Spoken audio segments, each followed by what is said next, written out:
कुछ कर नहीं पाया।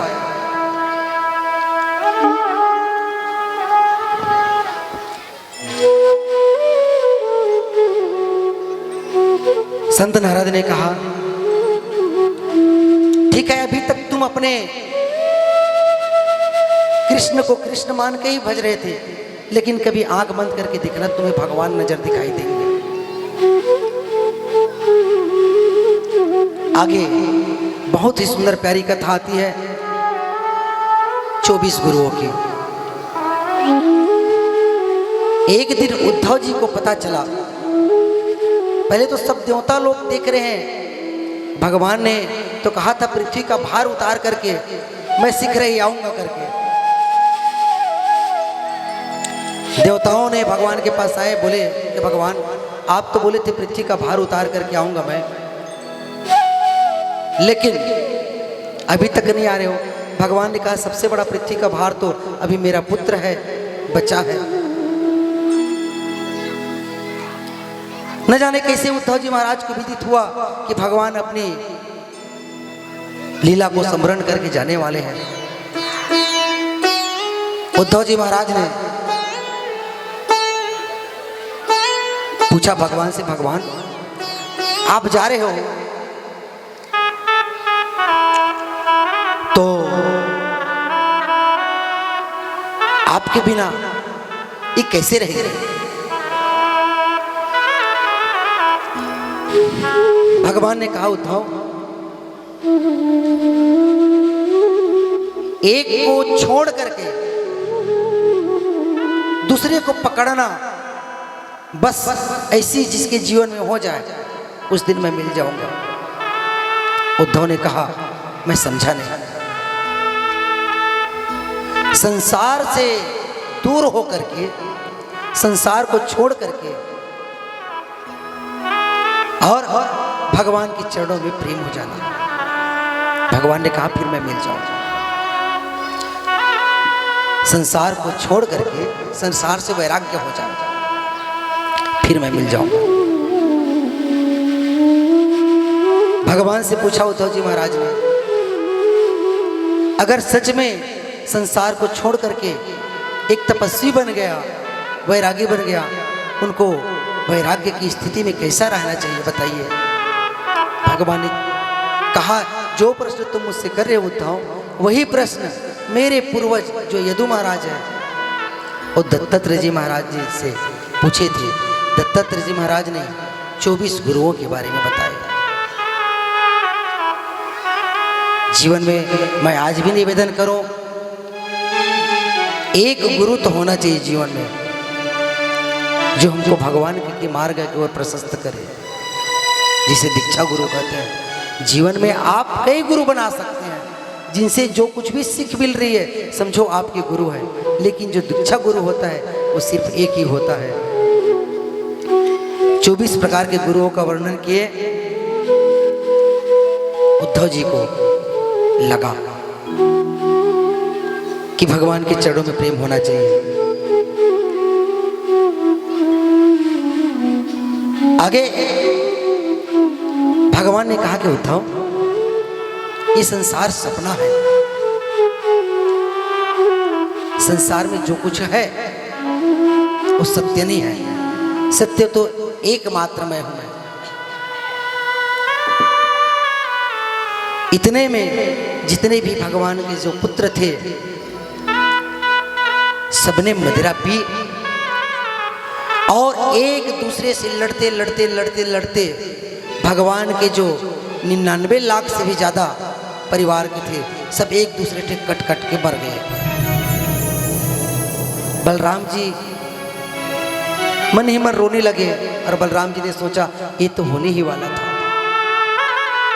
इसलिए भगवान ने, बलराम जी ने क्या किया, भगवान को प्रणाम किया और भगवान को प्रणाम करके क्षीर सागर में प्रविष्ट हो गए।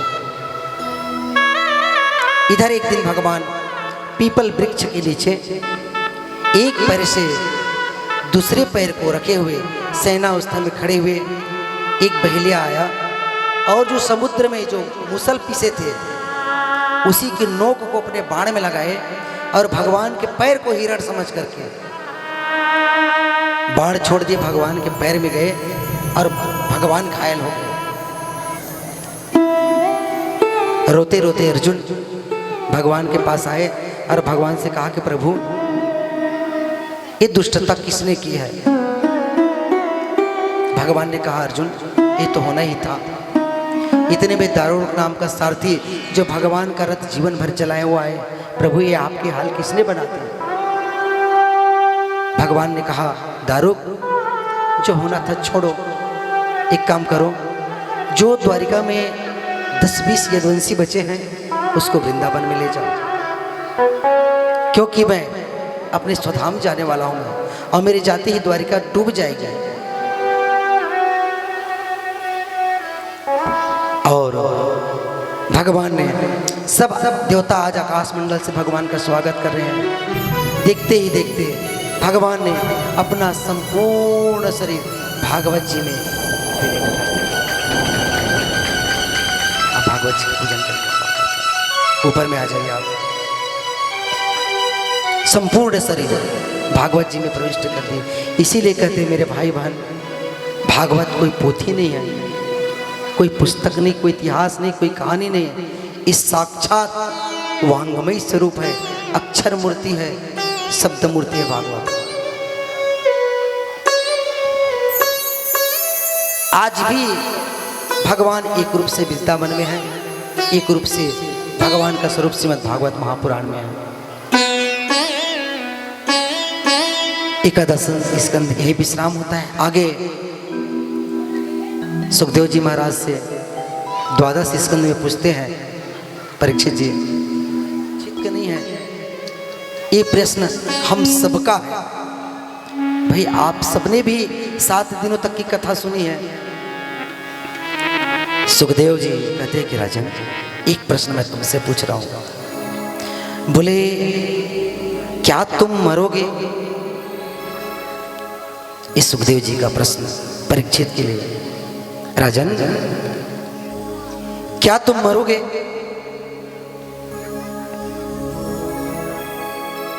अब मैं आप सभी से पूछ रहा हूं,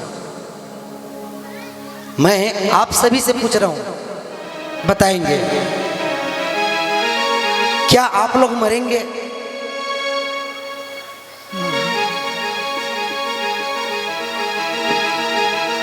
कोई एक जवाब दे दो, कोई भी एक जवाब।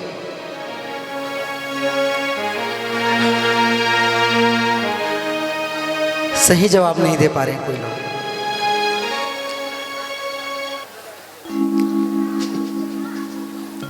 जो राजा परीक्षित ने जवाब दिया है उसे नहीं।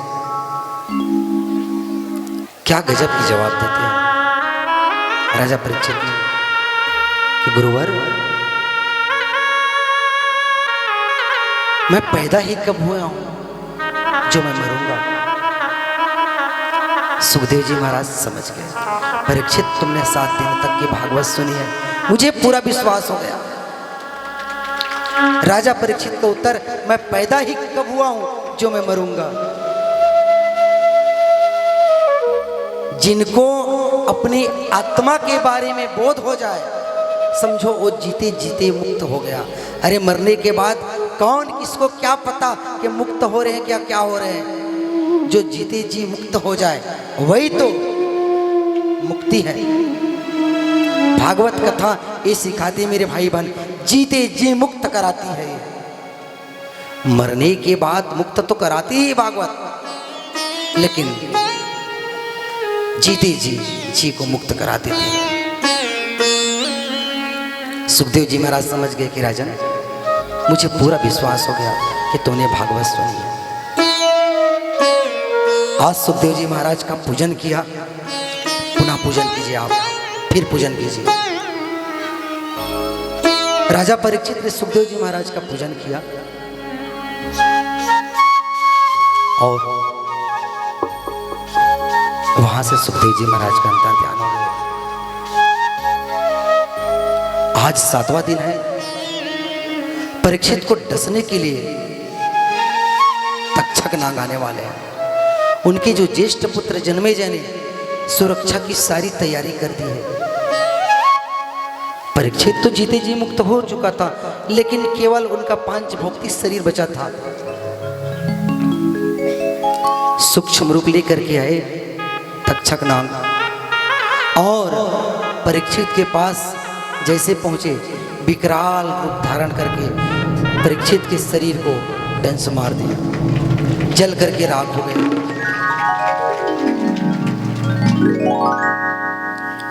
क्रोध में आकर के जन्मेजय ने बहुत बड़ा एक विशाल सर्प यज्ञ करना चाहा, लेकिन आस्तिक मुनि ने आकर के समझाया कि बेटा, हिंसा के बदले हिंसा नहीं करना चाहिए।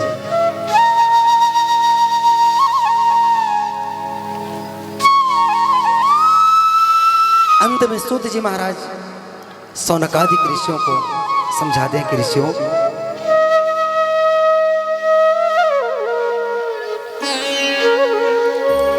निम्नागान व्यथा देवानाम चितो यथा वैष्णवानाम यथा शंभो पुराणानाम इदम तथा क्षेत्राणाम चैव सर्वेषाम यथा काशी अनुत्तमा तथारा पुराण व्रातानाम श्रीमद् भागवताम द्विजा।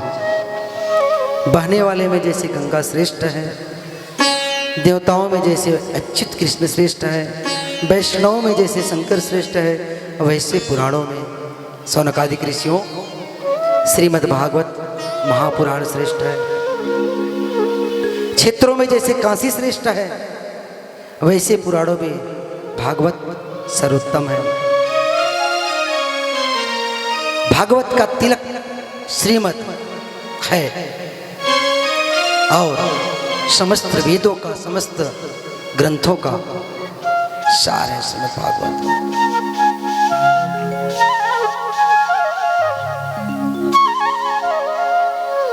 अंत में सूत जी महाराज समस्त सौनकादिक ऋषियों के साथ भागवत जी के अंतिम नामों का गायन करते हैं, अंतिम श्लोकों का गायन करते हैं। आप सबसे निवेदन करूँ मैं, सब लोग बिल्कुल सीधे बैठ जाएंगे और भागवत जी के जो सबसे प्रथम श्लोक है और सबसे अंतिम श्लोक हम सभी लोग मिलकर के ये दोनों श्लोक गाएंगे। उसके बाद ये भागवत कथा विश्राम लेंगे। सभी लोग हाथ जोड़ लेंगे।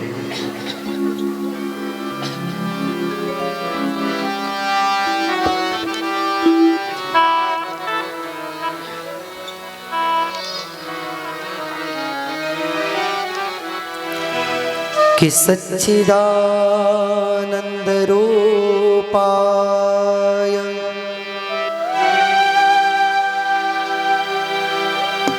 मेरे बाद आप लोग गाएंगे।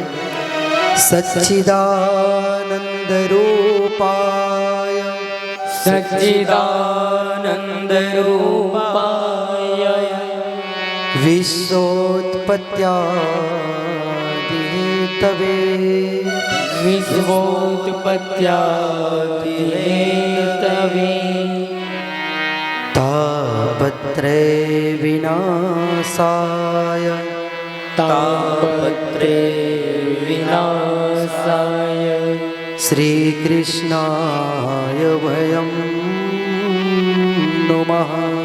श्रीकृष्णाय वयं नुमः। भागवत जी के अंतिम श्लोक कि नाम संकीर्तनम यस्य नाम संकीर्तनं यस्य सर्वपाप प्रणाशनम सर्वपापप्रणाशनं प्रणामो दुख समनस्तम प्रणामो दुःखशमनस्तं प्रणामो दुख समनस्तम प्रणामो दुःखशमनस्तं नमामि हरिं परम नमामि हरिं परम। इसी के साथ मैं पुनः ओ गोलोकवासी मेरे पिता तुल्य स्वनाम धन्य श्री भागवत दास जी वैष्णव को स्मरण करूंगा। अभी निश्चित है ऐसे जिनके पुत्र, ऐसे सुंदर जिनके परिवार, निश्चित है इसमें कोई संशय की बात नहीं है। ओ भगवान के चरणों में है, वो उनकी आत्मा होगी, ये कोई संशय की बात नहीं है, ये निश्चित है। जिनके नाम ही श्रीमद्, नाम ही भागवत है, और उनके पुण्य स्मृति में भागवत जी इतने बड़े विशाल है वजन, निश्चित है उनकी आत्मा जहाँ कहीं भी होगी भगवान के चरणों में होगी। आप सभी से मैंने निवेदन किया था मेरे भाई बहन, ये 7 दिन का सौदा है, और आप सभी ने इतनी सुंदर कथा सुने हैं। मुझे तो ये बात बार बार कहने का मन हो रहा है कि मैंने इतने बड़े अपने उम्र में श्रोता तो बहुत देखे हैं, लेकिन दर्रा भाठा जैसे श्रोता आज तक मैंने नहीं देखे, और शायद मुझे लगता है कि मैं ऐसे श्रोता नहीं देखूंगा। मैं जितनी तारीफ करूं दर्रा भाठा के लिए, ऐसा कि नहीं कि मेरा ससुराल गांव है, इसलिए नहीं कर रहा हूं मैं, जितनी तारीफ करूं मेरे लिए कम है। क्यों? इतना प्यार इस ग्राम से, इतना स्नेह, इतना दुलार, इतना भाव। जो भी माता मैं देख रहा हूं सामने में 2 बजे से बैठी है, अभी तक पैर नहीं हिलाई है, इसको क्या कहोगे? मैं तो कहता हूं, मैं सबको इस घोषणा करता हूं, अगर प्यार देखना है, स्नेह देखना है, तो दर्रा भाठा के श्रोता में देखिए।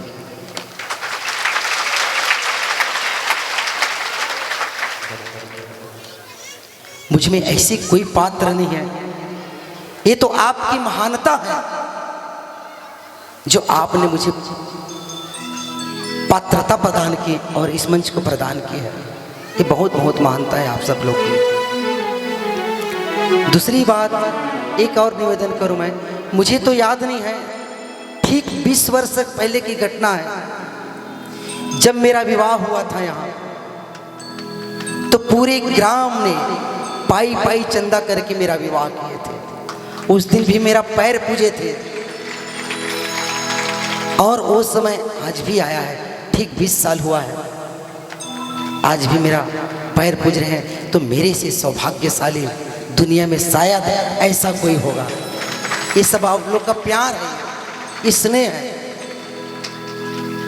तीसरी बात माननी होती, मेरे पास कोई अवलंबन नहीं है, सच कहो मेरे भाई बहन, न मुझे कथा कहना आता, केवल मैं कथा सीख रहा हूँ। और आप समस्त दर्रा भाठा वालों से हाथ जोड़ करके प्रार्थना करता हूँ मैं, मुझे जीवन भर आप सब लोग सिखाएंगे इसी तरह आशीर्वाद प्रदान करके। वैसे तो व्यासपीठ से क्षमा नहीं मांगनी चाहिए, लेकिन मेरा ये अधिकार है।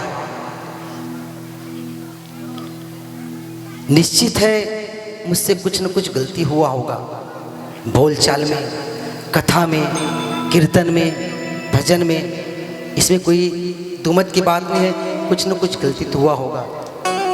लेकिन आप सब लोग पूरे मेरे माँ बाप की तरह है, और एक बालक उन्हीं से फरियाद करता है जो क्षमा करता है। मैं आप सबसे क्षमा मांग रहा हूँ, अगर मुझसे जो कुछ भी गलती हुआ होगा, कि मेरे परिकर से, के संगीत वालों से, के आचार्यों जी से, उसे आप अपना अबोध बालक समझ करके क्षमा करेंगे।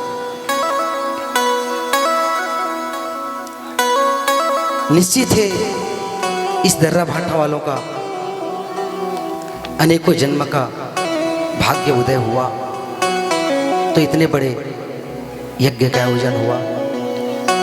वो श्लोक पुनः गाऊंगा मैं, भाग्योदेन बहुजन्म समर्जितेन सत्संगमम च लभते पुरुषो यदा वै अज्ञान हेतु कृत मोह मदांधकार नाशम विधाय हेतु दो देते विवेका। एक नहीं अनेक जन्मों का जब पुण्य रचित होता है, पितरों का आशीर्वाद होता है, माता पिता का आशीर्वाद होता है, तब ऐसा दिव्य कथा सत्संग करने का मौका मिलता है। और ठाकुर जी से यही प्रार्थना करूंगा कि हे प्रभु, दर्रा भाठो वालों के जीवन में बस उनका मन बस इसी तरह आपके चरणों में टिका रहे, बस यही मेरी प्रार्थना है। इसी प्रकार धार्मिक आयोजन होता रहे, इसी प्रकार सब कार्यों को सहयोग से करता रहे। सबसे बड़ी बात धन्यवाद देना चाहूंगा मैं वैष्णव परिवार को इतने बड़े दिव्य आयोजन किया। एक बार मोहन भैया, दिनेश्वरी और पूरे वैष्णव परिवार के लिए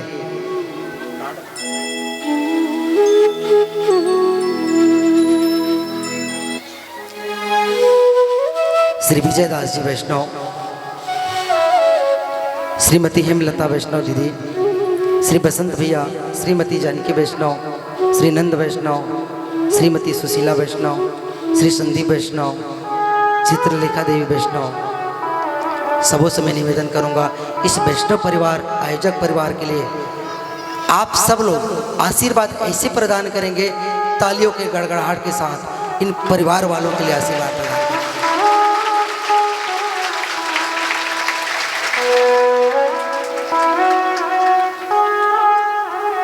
सबसे बड़ी बात धन्यवाद और देना चाहूंगा हमारी चंपा चाची को, जिन्होंने आज शुरू दिन से 9 दिन तक के 40 आदमियों का झेल सह रहे हैं। ये भी साक्षात राधा रानी ने उनको शक्ति प्रदान की है। एक बार जोरदार ताली बजाएंगे।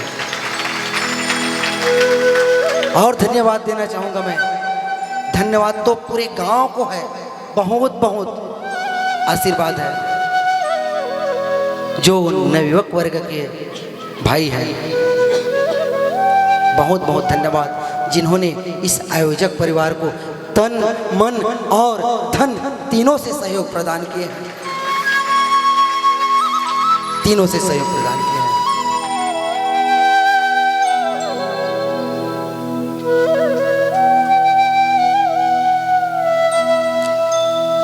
मैं मंच पर विराजमान पूज्य यज्ञाचार्य जी महाराज, संगीताचार्यों का परिचय देना चाहूंगा मैं,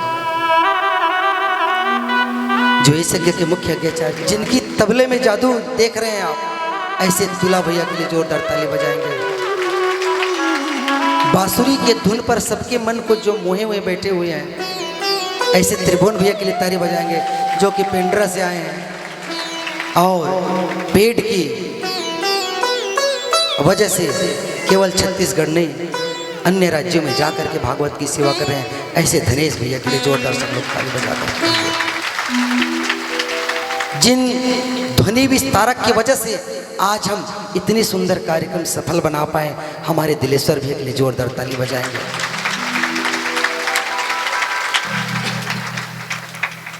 एक कृपा है दिलेश्वर भैया की जी, आज इतनी बैठे हुए गले में भी सुबह जब मैं अपने निवास स्थान से यहाँ पर आया तो मेरी बोलने की हिम्मत नहीं है।